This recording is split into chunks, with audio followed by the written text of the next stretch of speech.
Menorá na TV veio a Belo Horizonte a Abradim, que vem a ser exatamente a Associação Brasileira dos Judeus Descendentes da Inquisição ou seus parentes. Você acaba de ver, pela nossa lente, a porta do Museu da Inquisição, que é o único no mundo, e que tem uma forma de um túmulo. Esse túmulo é exatamente o túmulo imaginário onde foram enterrados pela Igreja Católica milhares e milhares e milhares de judeus ao redor do mundo através do processo inquisitório que começou no século XVI. Nós estamos aqui na Abradim e você vai acompanhar conosco o que é que existe no Museu da Inquisição, que conta a história dos judeus que vieram colonizar o Brasil e, mais do que isso, é uma parte enorme da história do Brasil que tenta, de todas as maneiras, ser escondida, não só pela Igreja, como até pelos historiadores nacionais que não querem dar o braço a torcer, que nós somos entre 10 e 20 milhões de judeus ou descendentes de judeus nesse país que foram obrigados a se converter ao catolicismo, ao cristianismo, e hoje muitos estão voltando às suas origens, e é por isso que nós estamos aqui na Abradim e no Museu da Inquisição. Entra com a gente e vamos observar o que é que esse museu conta para todos nós.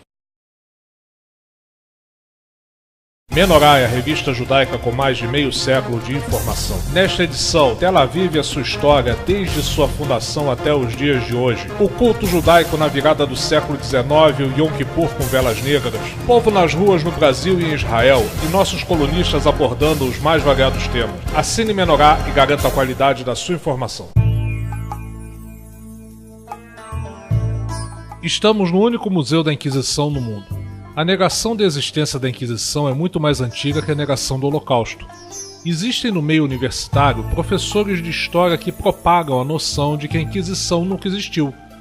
Aos negadores não importa que o Papa João Paulo II tenha pedido desculpas públicas pela Inquisição, nem importa que o Papa Bento XVI, o cardeal Ratzinger, tenha sido chefe do Santo Ofício pelos últimos 25 anos antes de ser tornado Papa. Quem sabe a humildade do jesuíta Papa Francisco, agora em visita ao nosso Brasil, permita que ele assine a bula papal que encerrará a Inquisição, porque ela começou no século XV, mas nunca foi terminada de fato. Quando se fala no diálogo judaico-cristão dos dias de hoje, promovido pela FIERJ, pela Federação Israelita do Rio de Janeiro, se deixa de lado a Inquisição. Esse diálogo não toca na Inquisição. Esse diálogo, promovido pela representante política dos judeus e os representantes da Igreja, mais notadamente os jesuítas da PUC, deixa a Inquisição de lado, como se ela nunca tivesse existido. Você deve saber que os judeus foram perseguidos, expulsos da Península Ibérica e continuaram a ser perseguidos pela Igreja ao longo de 400 anos até o final do século XVIII. O nome dessa perseguição era Inquisição. Mas por que havia judeus na Espanha e Portugal? Como eles chegaram lá e quando? Se a Inquisição sequer é divulgada em nossos livros escolares, ninguém vai ficar sabendo que para construir o primeiro templo de Jerusalém há 3.000 anos atrás, o rei Salomão usou madeira vinda do Líbano e mármore trazido do que viria a ser a Espanha. A extração e transporte do mármore foi feito em acordo com o rei da Fenícia. Assim, comunidades judaicas de trabalhadores se fixaram na Península Ibérica. Quando se fala das grandes tragédias judaicas, mais importante do que a própria tragédia é entender o que nós perdemos, o que os judeus tiveram que deixar pelo caminho. Nessas imagens você está vendo uma coisa que as pessoas acham que não existem. São os livros com iluminuras judaicas tão marcantes, tão ricas quanto as iluminuras católicas. São livros pintados a ouro, pintados com outros metais nobres. O que vemos são Agadot de Pessah, livros para cerimônia que lembra a saída do Egito. Neles podemos ver os judeus com suas roupas obrigatórias na época, ainda século XIII, século XIV. Podemos ver como os judeus se comportavam em casa, podemos ver como se comportavam nas sinagogas, com homens e mulheres misturados. Isso tudo a Inquisição varreu do mundo judaico.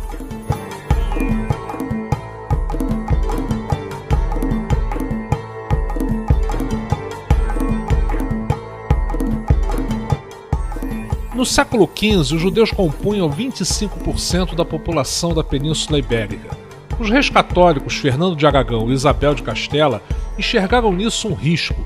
Os judeus tinham grande participação na economia, financiando as expedições marítimas e emprestando dinheiro à corte. Dominavam a escola de navegação, a química, a ciência e a medicina. Os reis católicos juntaram seus interesses econômicos com o religioso e declararam a expulsão dos judeus, de 25% de seus súditos, permitindo que levassem seus bens e vendessem suas propriedades. Quem quisesse ficar teria que se converter ao catolicismo. O Papa Sixto IV emitiu uma bula permitindo ao rei Aragão instalar um tribunal onde não havia separação entre igreja e Estado. Era tudo uma coisa só. Os reis católicos sentiam-se meio deuses. A rainha Isabel dizia-se que encarnava Nossa Senhora. Os judeus expulsos da Espanha em 1492 compõem o que se denomina de judeus sefaradim, pois Sefarad era o nome da região em hebraico arcaico. Foram para diversos países. A maioria, os 100 mil judeus mais pobres, cruzaram a pé a fronteira de Portugal e tiveram que pagar para entrar. 90 mil judeus foram para a Turquia, 25 mil para a Holanda, 20 mil para o Marrocos, 10 mil para a França e outros 10 mil para a Itália. Estima-se que 20 mil morreram nas mãos dos inquisidores e 50 mil foram batizados e se converteram para permanecer na Espanha. Por exemplo, a família Bravanel, do Silvio Santos, foi para a Turquia. A família Safra, dos banqueiros brasileiros, acabou no Egito. É a época do infame Torquemada, responsável por metade dos cremados pela Inquisição ao longo dos seus 400 anos. Torquemada queimou 2.000 judeus vivos em praça pública e garroteou até a morte outros 15 mil judeus. Agora esse aqui, ó, é o que mais morreu mineiro e brasileiro, foi o garrote. O garrote era o seguinte: punha a vítima aqui para confessar. Lembra que a confissão era para gerar arrependimento, para ganhar uma alma para o céu. Matar do mesmo jeito, porque se confessou, vai para o céu mais cedo, não vai voltar ao crime de judaísmo. E se ele não confessasse, muitos judeus não confessavam, morria de tanta tortura até morrer, né? O que ele fazia? Prendia o pescoço da vítima aqui, colocava essa espátula para forçar ele a doer aqui a fala, para lembrar que ele tinha que confessar, e rodava esse volante. O volante trucidava, como na cervical dele, quebrava aquela parada. Esse aqui era a guilhotina dos pés. Francisco Goya fez essa nossa cintura, passava manteiga no pé para queimar, para arder mais, e jogava fogo, com gordura de porco, sabe que deu com porco, passava gordura de porco e fazia a tortura, e o tribunal ficava lá. Isso é uma pintura do Goya, lá no Museu de Madrid.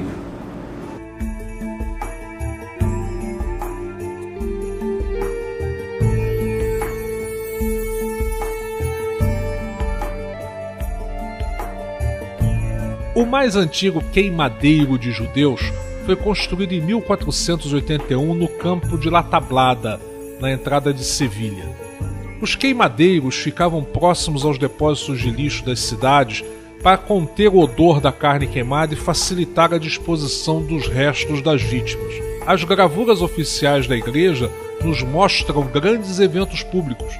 Nesta gravura, os judeus com chapéus cilíndricos com a letra J gravada ao lado de cada um para não restar dúvidas, são escoltados por homens armados com espadas e clérigos com velas para dentro de um forno queimador.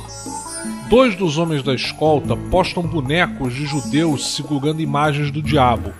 Pelas bocas abertas, vê-se judeus queimando nas chamas. A Inquisição na Espanha assumiu o formato de tribunal. Existe uma diferença básica entre o extermínio dos judeus por Hitler e o extermínio pela Igreja Católica do século XV e XVI.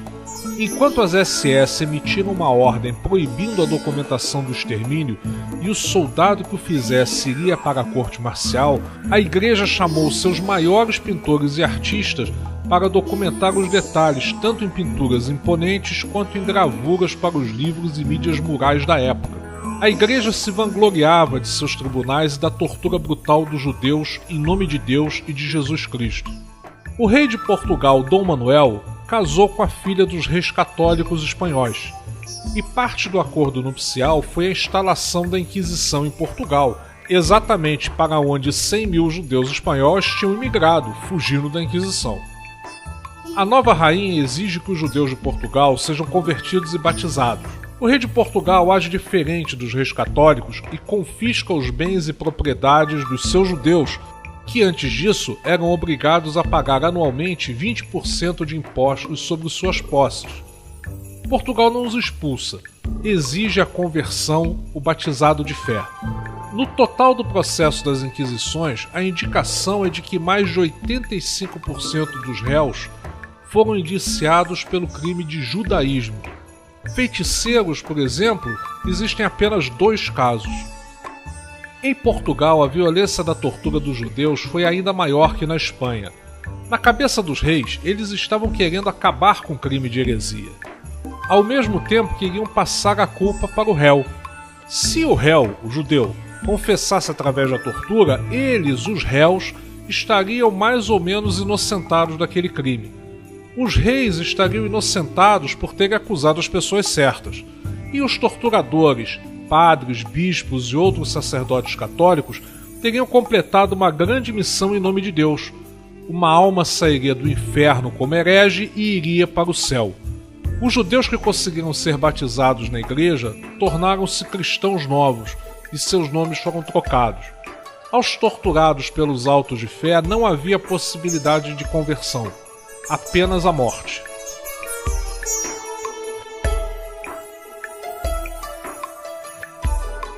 As gravuras terríveis oficiais da igreja mostram as multidões em Lisboa acompanhando a queima dos judeus. Na base da gravura, vemos um bispo abençoando os católicos que participam do genocídio. Ainda assim, ser cristão novo não significava a vida, como ilustra essa gravura do massacre de cristãos novos ocorrido nas ruas de Lisboa em 1506. Sabe qual foi o motivo? Em uma missa, um padre disse que a luz que ficou sobre o rosto de um Cristo esculpido na madeira na parede era Deus. E o cristão novo disse: é apenas um raio de sol. Ele foi levado para fora, espancado até a morte. Isso gerou dias de matanças e perseguições pela cidade, com os cristãos novos sendo empilhados na praça na frente da igreja para serem queimados. Com a descoberta do Brasil, um novo mar vermelho se abriu para os judeus. A história oficial do Brasil, controlada pela igreja, afirma que vieram para cá os criminosos e os assassinos.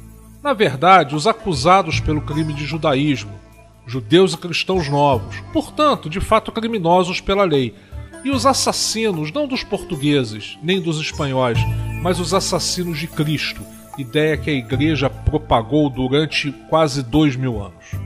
Mas Fernando de Noronha pagou as taxas de saída exigidas pela coroa portuguesa, tanto de judeus quanto de cristãos novos, para eles irem ao nordeste do Brasil explorar o pau-brasil, madeira que modificou a Europa pela sua importância para a construção de mastros de navios, vigas e colunas de edificações. Em 1591, há tanta gente praticando o judaísmo no Brasil que é enviado para cá o primeiro inquisitor, Heitor Furtado de Mendonça. O Museu da Inquisição em Belo Horizonte possui um fantástico acervo de documentos originais, como um de 1610 do rei Dom Sebastião, onde se mostra a distinção entre cristãos novos e cristãos velhos. Estes documentos mostram que a Inquisição no Brasil e em Lisboa, naquela época, perseguia principalmente os cristãos novos, acusados de serem judaizantes, ou seja, de continuarem a praticar o judaísmo ou partes do culto judaico, mesmo sendo católicos.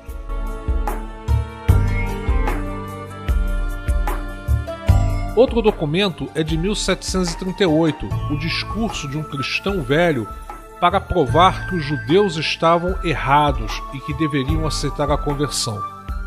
Existe ainda o Edito Real de 1773, determinando o fim da distinção entre cristãos novos e cristãos velhos. Os judeus portugueses que foram para a Holanda continuaram judeus, e o museu tem uma capa de uma Torá Sefaradi em formato pequeno do século XVIII. A caixa é totalmente original e o rolo é moderno, impresso apenas para demonstração. Outro documento fantástico é o livro Kritor, do Talmud, impresso em Amsterdã em 1647 e que foi censurado pela Igreja Católica. Há também o Tratado de Nedarim, do Talmud, impresso em 1764, também em Amsterdã.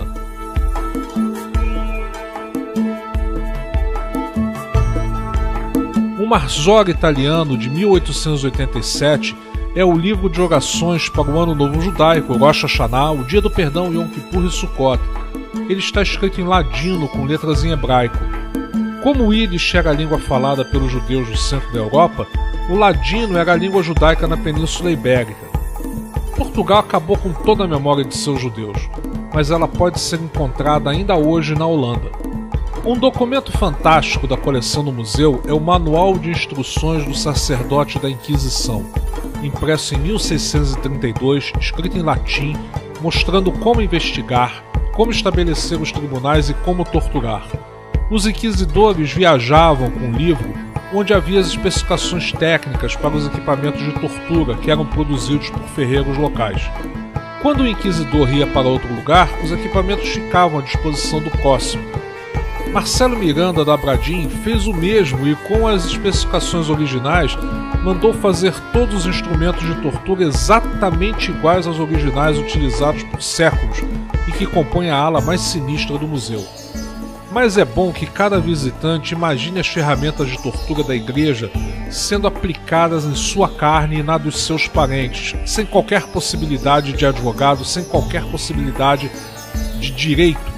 Nada fez. Não, mas você tem que ver isso aqui, ó. As mulheres ficavam nuas com esses instrumentos de contenção, tá vendo? Elas só vestiam o São Benito depois disso. Aqui arrancava o seio. Já está pedindo a Deus para ir embora. Isso aqui era a posse espanhola. Olha aqui. Isso aqui é para cortar o joelho, punha ali na cama. Então você chegava aqui, torturava as costelas e tem um detalhe importante que tem que prestar atenção. Não podia tirar sangue, porque o sangue de Cristo é redime. Não tem a religião no meio católica. Existe outro documento original muito interessante. É o Tratado Bipartite de 1623, impresso em 1678, escrito em latim, que define que 100 anos depois das conversões de seus bisavós, os cristãos novos ainda eram considerados descendentes de judeus e, portanto, ainda sujeitos à Inquisição. É um documento oficial da Igreja. Outros destaques são a história da tremenda Inquisição na Espanha, um estudo completo feito na Itália em 1888, e um texto cabalista sefaradi, uma guia de cura para uma mulher de nome Sara, no século XVII. Quando os holandeses invadem o Brasil e permanecem de 1624 a 1654, apenas 30 anos, exatamente na região produtora principal de pau-brasil, os judeus que vêm nessa frota são descendentes dos que abandonaram Portugal 100 anos antes, e ainda possuem a cultura portuguesa, ainda falavam a língua.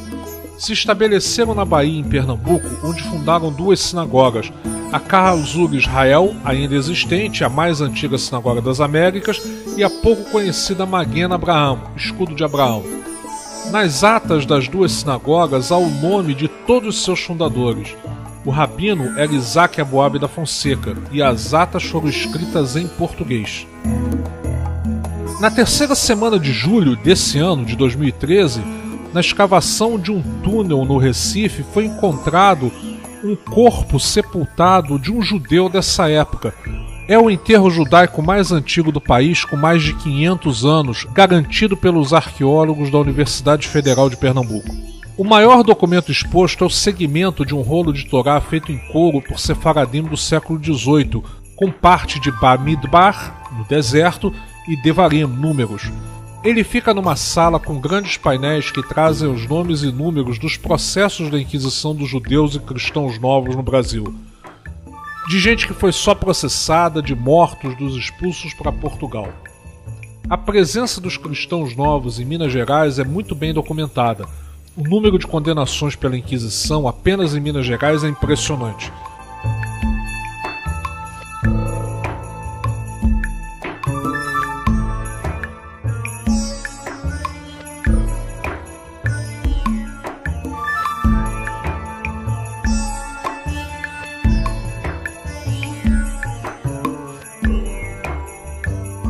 Atualmente é possível a consulta de 40 mil processos da Inquisição arquivados digitalmente na Torre do Tombo, em Lisboa.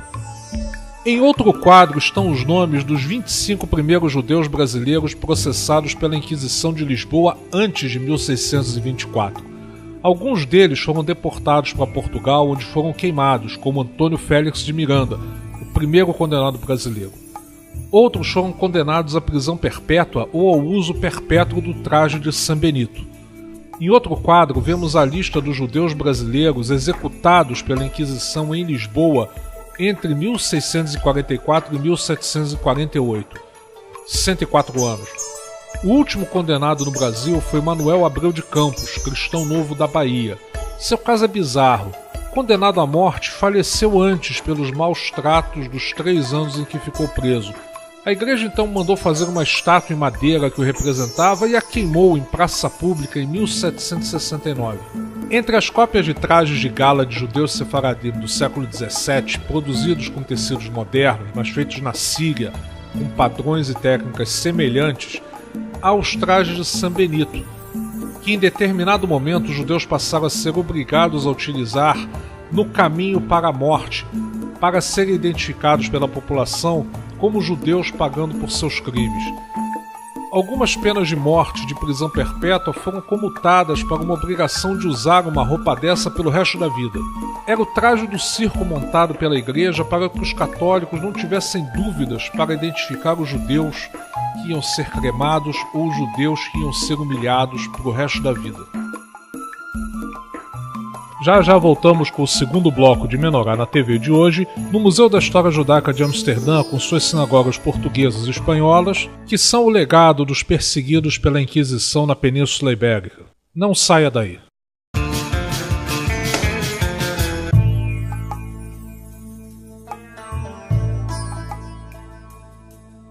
Como dissemos no bloco anterior, a vida judaica antiga de Portugal e Espanha estão preservadas na Holanda. Vamos conhecer a sinagoga portuguesa e sua biblioteca anexa, e o Museu da História Judaica de Amsterdã.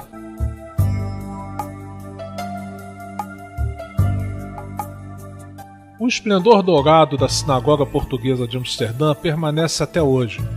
Ela foi inaugurada em 1675, portanto, ela é posterior à sinagoga do Recife.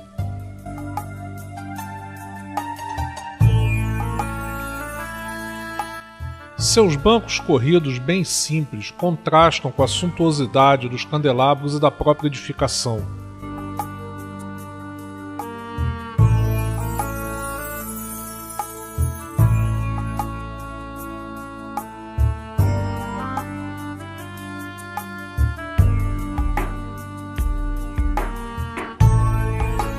Tem uma configuração bem sefaradi, com bancos laterais voltados uns para os outros, e não para o púlpito e o armário da Torá.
A sinagoga continua em plena atividade nos dias de hoje.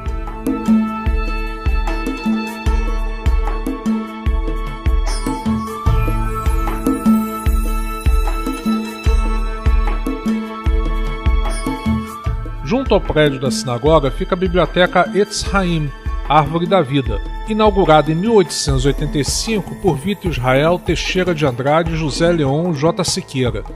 Seu acervo contém mais de 30 mil publicações. A mais antiga delas é de 1282, uma cópia francesa em hebraico do Codex Mishneh Torah, escrito por Maimônides. Maimônides faleceu em 1204. A coleção não foi tocada pelos nazistas durante a ocupação da Holanda na Segunda Guerra Mundial. Possui tantas raridades que seria necessária uma série de TV para mostrar. Uma delas é um pequeno sidur de bolso, um livro de orações em ladino impresso em 1516. As publicações raras estão para todos os lados de uma forma impressionante. Em 1699, o português ainda é a língua para publicação na Holanda judaica, e Samuel Leão Amato, cirurgião público, assina como um lusófono judeu.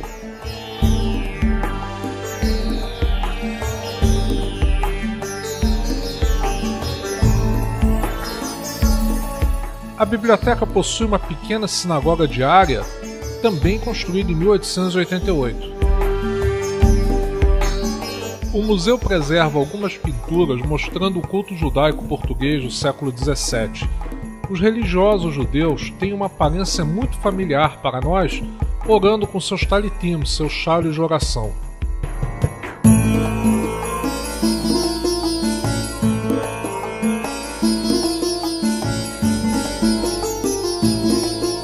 O Museu da História Judaica é composto por um complexo de 4 sinagogas. 3 delas foram bem vandalizadas pelos nazistas. Nele encontramos material litúrgico judaico de várias eras, pratos em azulejos portugueses com temática judaica,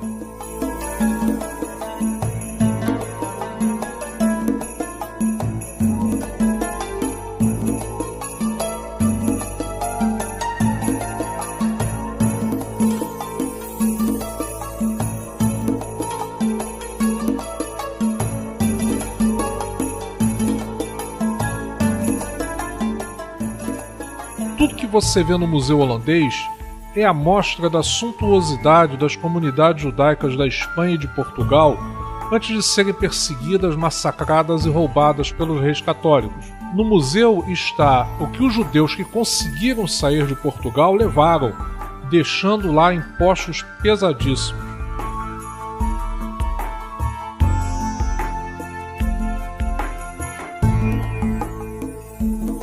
Entre os objetos, há paramentos brancos de Rosh Hashanah e um shofar cuja origem se perdeu nos séculos.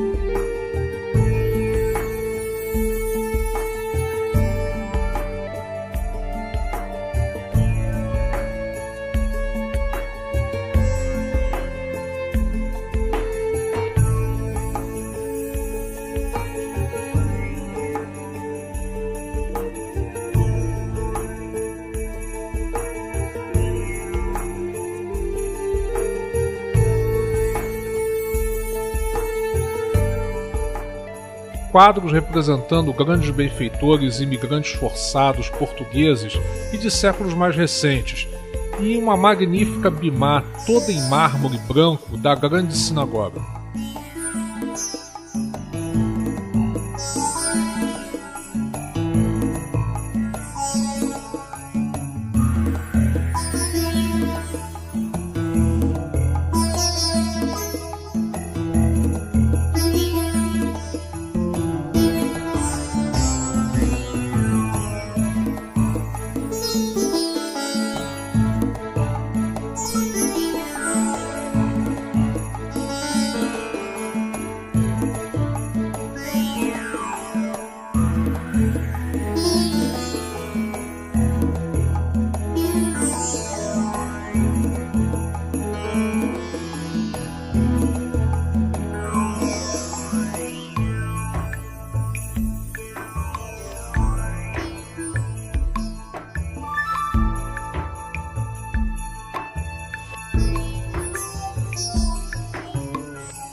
E o Museu da História Judaica em Amsterdã também abrange o período da ocupação nazista, que afetou profundamente os judeus holandeses e muitos alemães e austríacos que tinham saído da Alemanha e encontrado refúgio no Reino de Orange. A roupa laranja traz não só a estrela amarela, como o sobrenome da judia que a vestia. Ao lado, uma placa: atenção, proibido para judeus. Essa é a mala de Leon Cohen, nascido em 1898 e deportado da Holanda, sabe-se lá para onde. Uma peça de tecido com estrelas amarelas que nunca foram cortadas e costuradas nas roupas de judeus. Depois da Segunda Guerra Mundial, estas sinagogas levaram algum tempo para serem refeitas, mas a vida judaica hoje continua pujante na Holanda, e é o recado tanto para inquisidores quanto para nazistas. Eles se foram, nós estamos aqui, nós vencemos.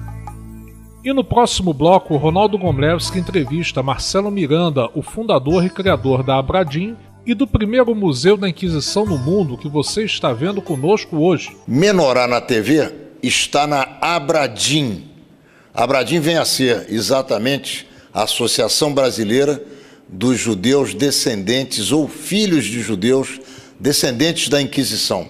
Aqueles oriundos das famílias que perderam os seus mais proeminentes membros para a Igreja Católica na Inquisição portuguesa e espanhola, e muitos que foram mandados do Brasil para Portugal para serem queimados nas fogueiras da Inquisição.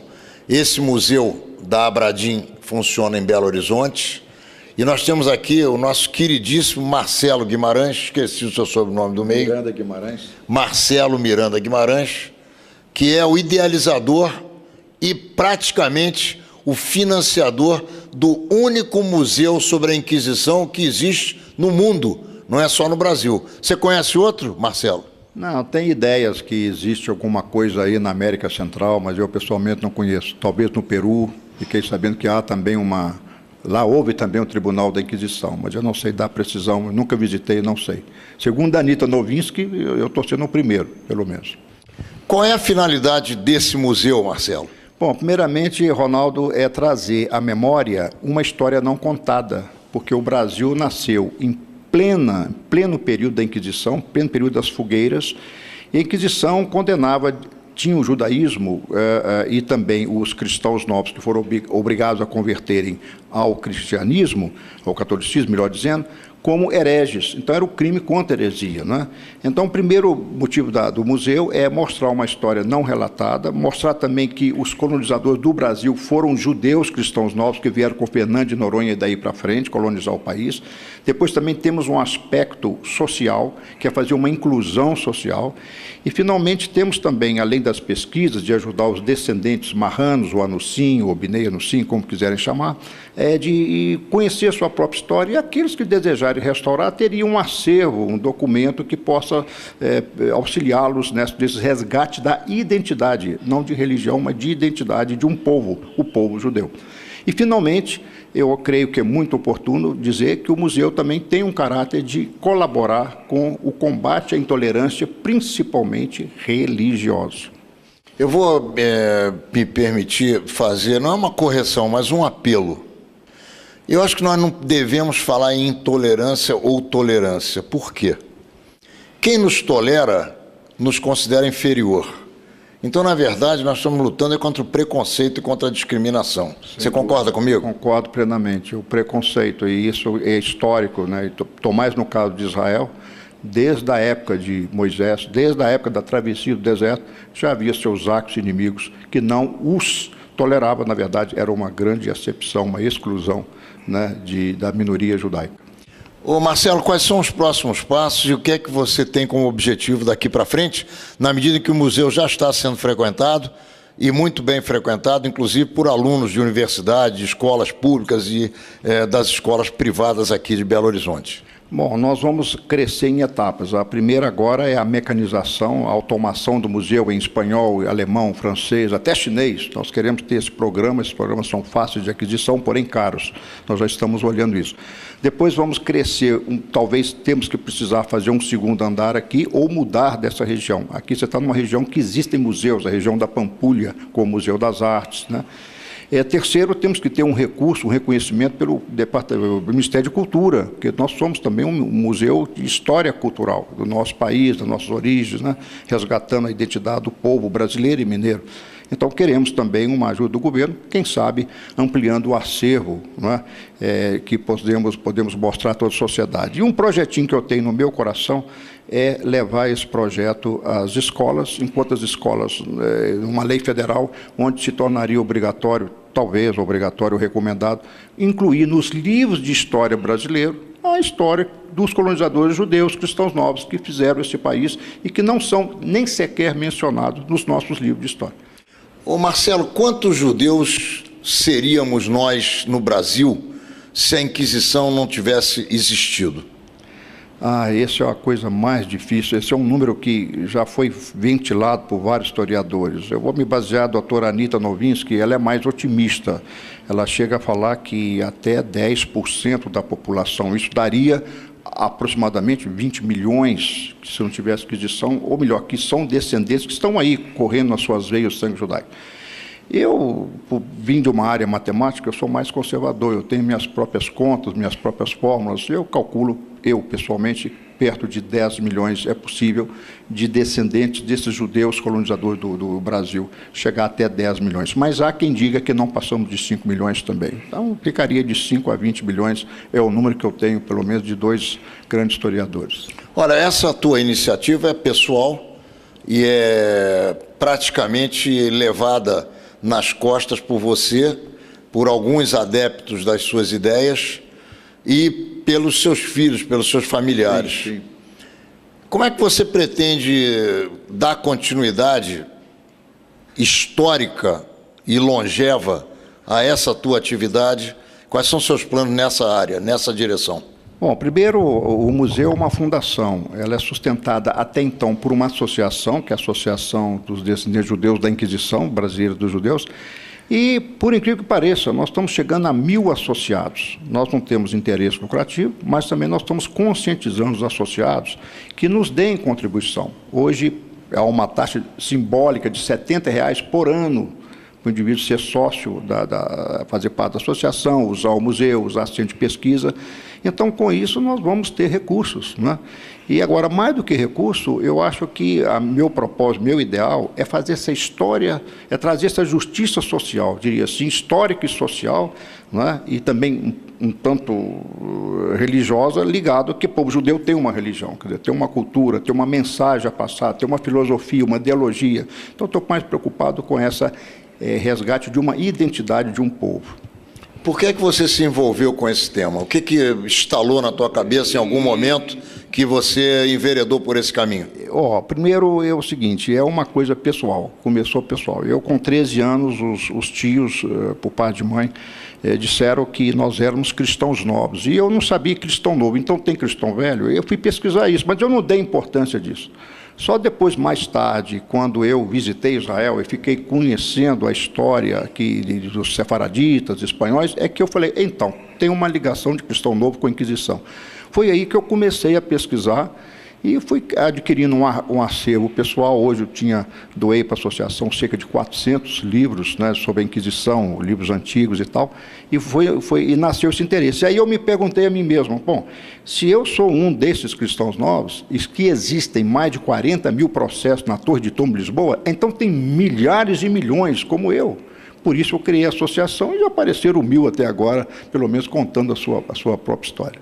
Tá bom, eu quero que você deixe aqui para os telespectadores de Menorá na TV as suas considerações finais e também uma mensagem a respeito daqueles que não sabem que são judeus porque foram obrigados a mudar de rumo, ou eles próprios, ou alguém na sua família anteriormente. O que é que você gostaria de deixar claro para eles? Bom, primeiramente agradecer a você, a revista Menorá, a qual nós acompanhamos há décadas, te damos os parabéns por isso, E a mensagem que fica é que o homem tentou anular a memória de um povo, mas não conseguiu. Então, a nossa luta não é defender o povo judeu ou a religião judaica, é defender, sobretudo, a ideologia que o judeu carrega, a contribuição que ele tem dado ao mundo, às nações, por sua filosofia, por sua conduta, por sua iniciativa em todos os setores da economia, da sociedade. Então, a mensagem que passa é essa, que a vida continua, há o resgate de uma identidade, há resgate de uma identidade de um povo que precisa ser preservado. E que essa história nunca mais venha acontecer, quer dizer, que esse preconceito seja de vez acabado e nós não podemos tolerar mais nem a Inquisição, nem um segundo Holocausto ou coisas semelhantes. Seremos eternamente contrários a essa. Essa é a visão final de se conscientizar a população do risco, da crueldade, da violência, das coisas absurdas que podem advir decorrentes de um preconceito ou de uma intolerância, como quiser dizer. Bom, desejando ao Marcelo Guimarães muito sucesso, à associação que ele preside também, longa vida, e a esse museu que ele seja frequentado diariamente por centenas de pessoas curiosas, e desejando ao povo judeu que continue eterno, como tem sido até agora. Menorá na TV, entrando no ar, se Deus quiser, na quarta-feira que vem, às 10 horas da noite, no canal 14 da NET, como você já se acostumou a nos assistir. Nos vemos lá, e antes disso, se você quiser nos ver em outros horários, você tem aqui embaixo da telinha toda a grade de repetições que o Menorá na TV oferece a você, querido telespectador. Nos vemos lá.